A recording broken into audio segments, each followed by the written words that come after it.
මෙතුමා එළඹෙන මේ මාස 27 වෙනිදා සිට ජූනි මාස 2 වෙනිදා දක්වා වෙසක් සතිය அமைச்சரே எதிர்வரும் மே மாதம் 27ஆம் தேதி முதல் ஜூன் மாதம் 2ஆம் தேதி வரை வெசாக் வாரம் பிரகடனப்படுத்தப்பட்டுள்ளது. 28ஆம் தேதி அஜ் பெருநாளை முஸ்லிம் மக்கள் கொண்டாட உள்ளனர். மே மாதம் 29, 30 மற்றும் 31ஆம் தேதி ஐயாமுல் தஷ்ரிக் எனப்படும் முக்கிய நாட்களாகும்.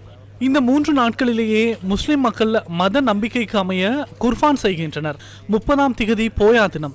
போயா தினத்தில் நாட்டின் சட்டத்துக்கு அமைய முன்னுரிமை அளித்து குர்பான் செய்யாமல் ஏனைய 3 நாட்களிலேயே குர்பான் செய்யப்படுகிறது. இவ்வருடம் 30ஆம் தேதி அதாவது 27ஆம் தேதி முதல் வெசாக் வாரம் என்பதால் எவ்வாறு சமய சடங்குகளை செய்வது? அரசாங்கம் இது தொடர்பான வழிகாட்டல்களை உள்ளடக்கிய வர்த்தமானியை வெளியிடுமா? ගැසට් පත්‍රයක් නිකුත් කරනවාද මග පෙන්වල? මේ සංස්කෘති උත්සව දෙකක් අපේ රටේ ජීවත් වන ජන කොටස් දෙකක இரண்டும் கலாசார நிகழ்வுகள்.